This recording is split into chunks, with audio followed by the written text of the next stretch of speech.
안녕하세요. 크립토튜브입니다. 이번 시간에는 결국에는 현물 ETF 승인이 될 확률이 높은 20가지 코인을 말씀을 드려볼까 합니다. 어떤 분석이 있습니다. 트럼프가 당선될 확률이 비트코인 가격과 긍정적인 상관관계가 존재한다. 맞거든요. 이렇게 만들어 놓은 장본인이 있습니다. 우리가 겉으로 뉴스로 볼 때는 뭐 푸틴이고 트럼프고 뭐 시진핑이고 뭐 그렇습니다. 근데 그들 뒤에서 이제 그 뉴스에 언급은 안 되지만 세상을 움직이는 자들이 실제로 존재하거든요. 제가 그래서 계속 말씀을 드렸던 게 미국의 대선을 명분으로 삼을 것이다. 코인, 반코인에서 친코인으로 규제 불명확성에서 규제 명확성으로 바꿀 것이다라고 계속 말씀 올해 내내 드리고 있습니다. 분기점이 미 대선이 될 수 있고 그렇다면 25년에는 뭐 지금 뭐 여러 가지 상승 요소들이 뭐 유동성부터 뭐 대선 불확실성 제거 뭐 전쟁도 뭐 계속될 수는 없잖아요. 여러 가지 그 긍정적인 요소들이 보이고 있는 거죠. 이건 제가 참고로 말씀드리는데 이번 상승장에 지금 21년도의 그 상승 패턴보다는 2017년도와 유사할 것이다. 지금 내년 말씀드리는 겁니다. 이런 의견들이 생각보다 많이 있습니다. 미래를 정확히 알 수 없습니다. 근데 이렇게 생각하는 사람들대로 만약에 된다면 2017년 한번 생각해 보십시오. 1년 내내 올랐습니다. 물론 한 번씩 푹푹 꺼졌을 때가 이제 뭐 한 5번 이상 있었지만 생각보다 길고 생각보다 더 높이 올라갈 가능성도 배제할 수는 없다. 자, 블랙록에서 지금 비트코인 현물 ETF 뭐 열심히 팔고 있습니다. 지금 출시 이후 누적 순유입액이요. 벌써 200억 달러. 어마어마하죠. 거의 30조 원에 달합니다. 어마어마합니다. 그러면서 뭐 이제 세일즈 마케팅 플러스 교육을 하면서요. 소위 말하는 베이비 부머들에게 이제 코인을 전에 접할 수가 없었던 그 세대에게 지금 뭘 팔고 있다? 비트코인 현물 ETF를 열심히 팔고 있습니다. 제일 중요한 거 여기서 뭐냐면요. 비트코인이 올라줘야 내가 투자한 알트코인도 올라갑니다.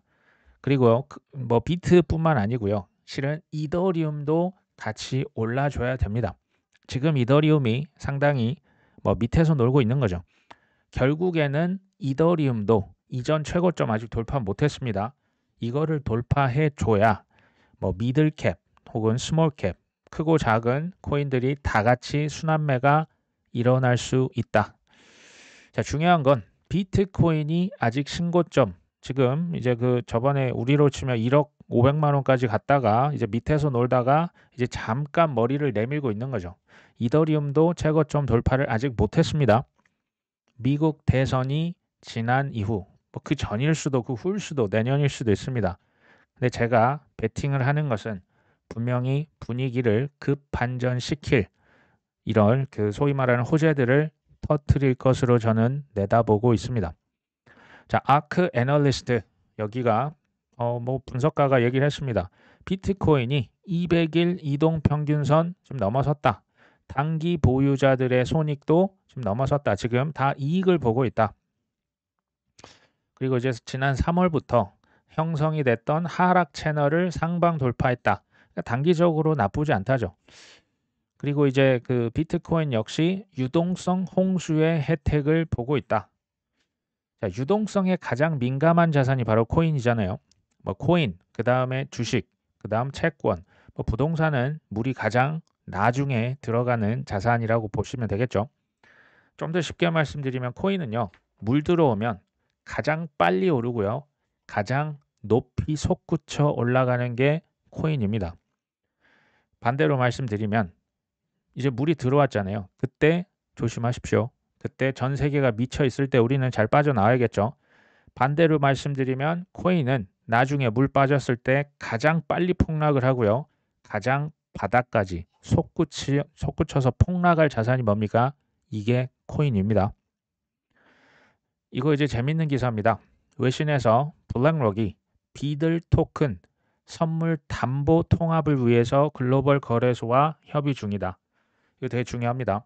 자, 비들 펀드 한번 들어보셨죠? 블랙록이 RWA 펀드를 만들었죠. 이것을 지금 뭘로 활용한다고요? 선물 거래할 때 담보로 쓰기 위해서 글로벌 암호화폐 거래소들과 협의 중이다.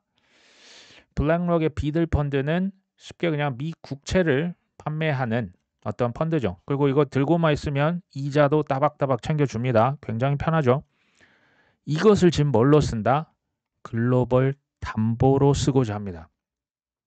비들 펀드가 더 정확히는 코인 거래, 우리는 이제 현물, 주로 이제 코인을 사서 그냥 거래소 업비트 같은 데 이제 쟁여 놓는데, 소위 말하는 선수들, 기관들, 이런 고래들은 코인 선물 거래, 옵션 거래를 합니다. 근데 그때 내가 이제 그 소위 말하는 그 담보를 맡겨야 되거든요. 이거 맡기고 어느 정도 가격이 이제 틀리면 그 담보가 청산이 됩니다.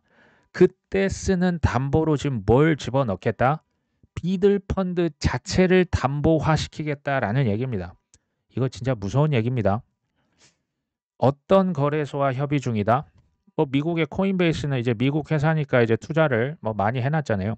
바이낸스, OKX, 데리비트입니다. 바이낸스와 OKX는 중국계 거래소고요. 데리비트는 이제 유럽 쪽에 뭐 독일이다, 폴란드다, 프랑스다 이런 쪽에 이제 그 서버들이 있거든요. 이건 쉽게 말하면 미국 외 지역이에요. 미국에서 이제 그 규제 그 관할권이 다르니까 미국 외 다른 지역까지도 지금 뭘 수출하겠다? 비들 펀드 자체를 수출해서 이것을 도박판의 담보물로 활용시키겠다라는 얘기입니다. 이게 무서운 얘기입니다. 자, 블랙록은 비들 펀드로 뭘 지금 계속 판매하는 겁니다. 판매하는 겁니까? 미 국채, 빚이죠, 빚. 빚을 팔기 위해서 비들 펀드로 굉장히 편의성, 수수료도 쌉니다. 이제 쉬는 날 없이 24시간 돌아가는 겁니다. 근데 이 비들 펀드로 뭐 그 국채만 파는 게 아니라 지금 빚에 대한 파생 상품이 비들 펀드입니다. 근데 그 비들 펀드를 또 담보로 해서 선물, 옵션 거래하는데 쓴다는 거죠. 전 세계 B2와는 선물 거래하는데 이걸로 또 수수료를 가져갈 수가 있는 거죠. 이거 좀 어려우실 수 있는데요. 쉽게 그냥 2008년도 부동산 미국에서 있었던 서브프라임 모기지 사태 기억나십니까? 그러니까 이제 집값이요. 담보물이 계속 올라가 주면 걱정이 없어요. 왜냐하면 거기서 더 많은 돈을 빌려서 메꿀 수가 있는데 한번 그 담보, 부동산 자산이 절반 이하로 폭락을 했죠. 그러니까 연쇄 청산이 일어났던 거 기억나십니까? 그냥 그거 코인 버전이라고 보시면 돼요. 우리의 탐욕을 철저하게 활용하는 겁니다. 이렇게 되면 어떻게 되냐면요. 코인 가격이 올라갈 때는 정말 천정을 뚫고 올라가는 거고 떨어질 때는 어떻게 될까요? 바닥을 뚫고 지하 80층까지도 내려갈 수 있다는 것을 염두에 두시면 됩니다. 자, 블랙록 비들 파생상품 거래 담보 확대 움직임에 온도 파이낸스, 온도 코인이 9%인가 이렇게 올랐었다. 자, 쉽게 말하면 블랙록은 비들 펀드, 또 비들 펀드는 온도 파이낸스가 비들 펀드에 투자를 엄청 많이 했습니다. 결국은 다 뭘 파는 조직이다? 미 국채를 최우선적으로 아주 편리하고 저렴한 수수료에 이자까지 챙겨주는 게 뭐 지금 뭐 비슷한 기능이죠. 근데 제가 이거 가져온 이유는 저는 온도를 굉장히 좋게 봅니다. 근데 아무리 좋은 코인이라고 해도 뭐 급등 5%, 10% 아니면 20% 저는 그냥 그 워치 리스트에서 그 별을 삭제시킵니다. 아무리 좋은 코인도 저렴할 때 아무도 주목하지 않을 때 꾸준히 모으는 게 핵심입니다. 자, 노련한 투자자라고 하는 분들은요. 지금 관심 없는 고가치의 자산 이런 것들을 아마 모으고 있겠죠. 저는 그런 자산 중 하나가 사실은 눈에 보입니다. 비트코인의 시가총액이 이더리움 대비해서 1조 달러 이상 차이가 나는데 이건 역사상 처음이다. 비트 대비했던 그러니까 상대적으로 이더리움 가격이 어떻다? 매우 저평가되어 있다. 제가 지금 이더리움 사라는 얘기가 아닙니다. 분명히 아실 거는요. 비트코인과 이더리움으로 인생 역전은 불가능합니다. 2017년이면 또 모르겠어요. 2021년도 제가 봤을 때 뭐 그 이미 불가능 영역이었고요. 저는 비트 이더를 어떻게 보냐? 수익률이 매우 높은 보험 상품으로 봅니다. 이것만큼은 기다리면 결국 다시 올라올 수 있기 때문에 보수적인 투자 성향을 가지신 분이나 연령이 조금 있으신 분들은 비트나 이더 위주로 투자를 하시는 게 좋습니다. 자, 이더 허브의 공동 설립자 이더리움 퍼드가 만연하다. 지금 이더리움 정말 분위기가 생각보다 안 좋아요. 뭐 길을 잃었다, 뭐 역대급 저평가다, 치열한 경쟁에 밀렸다. 레이어 1, 레이어 2 너무 많잖아요. 제가 볼 때 저평가는 맞습니다. 제가 예전에 보여드렸던 이거 이제 바이낸스 가시면 보실 수 있는데요. 비트코인 대비한 이더리움의 가격. 제가 라인을 하나 껐죠. 이 빨간색 라인 최소 이거는 넘어줘야 된다. 최소입니다. 최소 0.05 이거는 넘어져서 0.06, 7, 8, 9 이 위에서 놀아야 우리가 고대하고 있는 알트 시즌이 개막이 되거든요. 지금 개막했습니까? 개막은커녕 0.04 지금 밑에서 놉니다. 이건 이제 무슨 얘기냐? 비트코인이 킹 왕짱 시대라는 게 아직도 이어지고 있는 거예요. 비트코인 도미넌스로 이게 이제 가장 그 확인을 잘 하실 수가 있는데 뭐 65%가 됐다 해가지고 찾아봤는데 제가 보니까 65%는 아니고요. 저는 글래스노드 데이터를 이제 자주 봅니다. 현재 비트코인 도미넌스는 58.8% 거의 59%에 육박합니다. 굉장하죠. 생각보다 지금 많이 올라와 있는 상황입니다. 지금 스테이블 코인이 뭐 한 10% 이상 돼서 비트 점유율은 이전 대비 점점 낮아지고 있습니다. 근데 이제 23년도 1월부터 그때가 대략 한 40% 정도 했습니다. 지금은 59%니까 한 19% 정도 비트코인 점유율이 올라가 있는 거죠. 근데 이게 어느 시점부터 이게 연말부터 떨어질 수도 있고요. 내년 초가 될 수도 있는데 어찌됐건 도미넌스가 밑으로 흘러내리기 시작을 할 겁니다. 어디까지? 정확히 모르죠. 제가 이 지금 검정색 라인을 껐는데요. 이게 대략 40% 언저리입니다. 과거 뭐 2018년부터 2022년 요 라인 밑에 전후로 왔다 갔다 한 게 보이십니까? 그래서 제가 내년 어느 시점에 비트코인 도미넌스가 40% 언저리 왔다 거의 바닥 근처가 될 것이다. 그러면 우리가 분할 매도를 고려해야 된다라고 계속 말씀을 드리고 있죠. 러시아 대통령 푸틴이요. 브릭스 투자위에서 뭐를 공식 채택하겠다? 코인을 공식 채택할 것이다. 뭐 브릭스는 아시다시피 브라질, 러시아, 인도, 중국, 뭐 남아프리카 공화국 이렇게 있죠. 이 친구들이 모여서 투자 개발을 위해서 코인을 적용할 것이다. 이러한 움직임이 브릭스가 가면요. 다른 개발도상국, 신흥경제국들이 따라 할까요? 안 할까요? 따라 할 겁니다. 이게 이제 해당 결정이 뭐가 될 수 있다? 브릭스의 게임 체인저가 될 수 있고요. 브릭스 페이라고 하는 플랫폼을 지금 뭐 구상 중에 있는 것으로 보입니다. 제가 이걸 가져온 이유는요. 관점을 세계를 보실 때 뭐 미국 대 러시아, 미국 대 중국 이런 흑백 논리로 보시면 코인 투자하시는데 이해 안 되는 부분들이 생각보다 많이 나오실 수가 있거든요. 그렇게 보실 필요는 없습니다. 미국에서도 트럼프, 뭐 블랙락, 지금은 뭐 공화당, 민주당 할 것 없이 코인 가즈아 쪽으로 많이 지금 돌아섰잖아요. 그럼 뭐 러시아는 코인 반대할까요? 중국은 뭐 코인 무조건 반대? 저기 그 사우디아라비아 요즘 뭐 미국이랑 그렇게 사이 안 좋거든요. 다 중동, 유럽, 전세 뭐 중남미, 동남아 할 것 없이 다 코인 쪽으로 찬성 쪽으로 이미 많이 넘어갔습니다. 그러니까 트럼프, 푸틴, 시진핑 이런 지금 언론상에서 나오는 친구들 그 뒤쪽에 진짜 애들이 있습니다. 이 친구들이 뭐 하고 있다?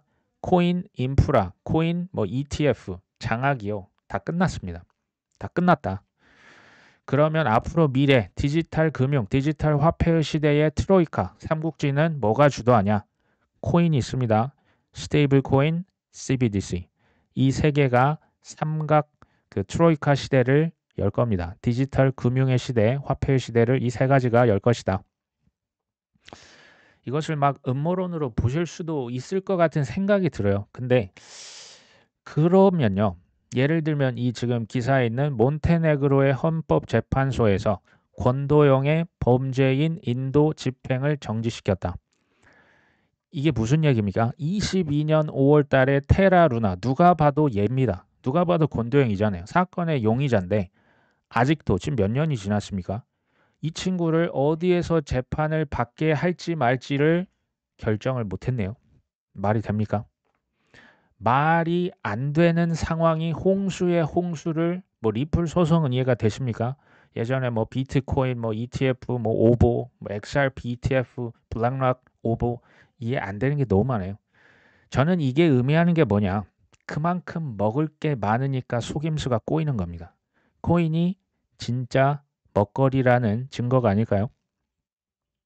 자, 그레이스케일 얘기를 좀 해보려고 합니다.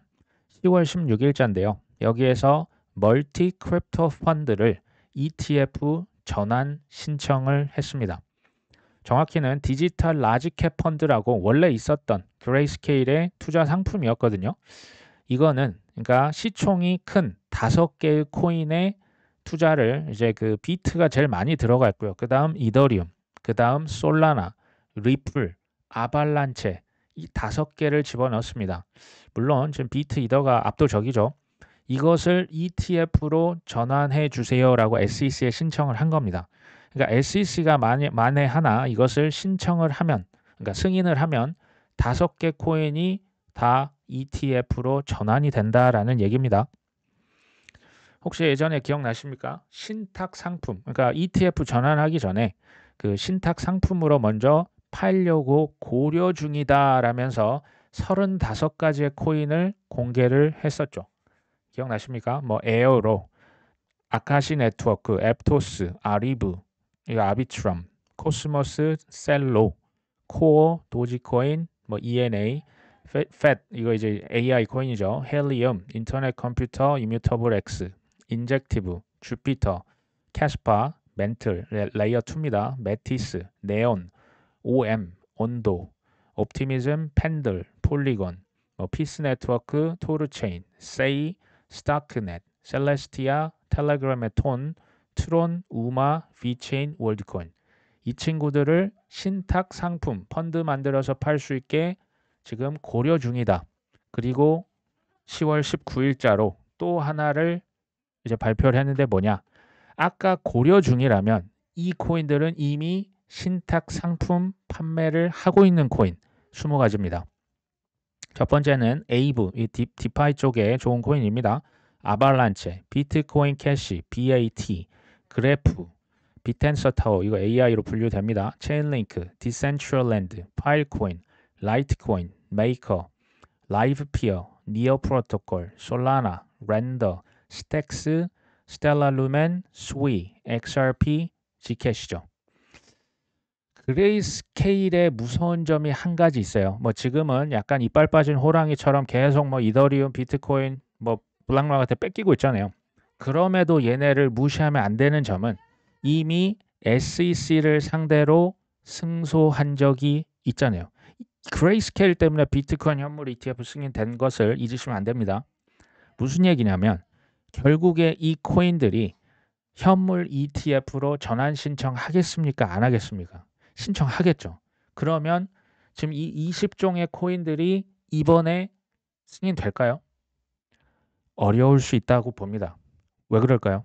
지금 현재 게리 겐슬러 체제에서는 승인 가능성이 저는 거의 뭐 없다라고 보고 있습니다. 그러면서 질문 이거죠. 아까 그 디지털 라지캡 펀드 5개 코인 있잖아요. 뭐 그 XRP도 들어있고 솔라나, 아발란체. 이거는 ETF 전환 신청을 왜 했습니까? 안 되는 것 뻔히 아는데. 그리고 2015년도부터 DCG 그룹, 그레이스케일은 어떤 회사냐? 비트코인을 누구한테 팔았습니까? 기관 대상으로 최초로 판매한 회사가 어디다? DCG 그룹 그레이스케일입니다. 무시하면 안 된다는 얘기예요. 네이트 제라시 ETF만 거의 30년 가까이 이 업계에 있었던 대표입니다. 네이트 제라시 뭐라고 합니까? 그레이스케일은 미 정권 교체에 베팅한 것으로 보인다. 이런 얘기를 남겼습니다. 곧 뭐가 바뀔 것이다. 대통령이 바뀌고 국회의원들, 예전에 뭐 반코인 인사들 물갈이 될 수 있다는 얘기입니다. 그거에 뭘 했다? 지금 베팅한 거예요. 그러면 승인될 수 있을 것으로 미래를 준비하고 있는 것으로 보입니다. 자, 코인 투자, 제가 월가의 탐욕에 베팅하는 것이다 라고 말씀을 드렸었죠. 비트코인, 이더리움, 현물 ETF, 이건 지금 현재잖아요. 비트, 이더, 그것도 현물 ETF만으로 만족을 한다? 천만의 말씀입니다. 제 이제 그 미래에 대한 예측이 되겠지만 나중에 각종 코인 ETF, 우리가 생각도 못했던 ETF, 파생상품, 선물 옵션 뭐 2배, 3배 밑으로 위로 쏟아질 겁니다. 심지어 이제 그 뭐 온도 파이낸스, 비들펀드 좋은 게 뭡니까? 뭐 토요일, 일요일 쉬지 않습니다. 그리고 아무 때나 내 컴퓨터 앱에서 클릭만 하면 살 수 있잖아요. 얼마나 편합니까? 이자까지 따박따박 가만히 있으면 챙겨주죠. 내년도 생각보다 크고 긴 상승장을 염두에 두실 필요가 있겠다라는 말씀을 드립니다. 한편으로는 이제 소위 내년에 물 들어오는 소리가 들리거든요. 이건 굉장히 희망을 우리가 품어볼 그런 좋은 소식인데 한편으로는 염려도 있어요.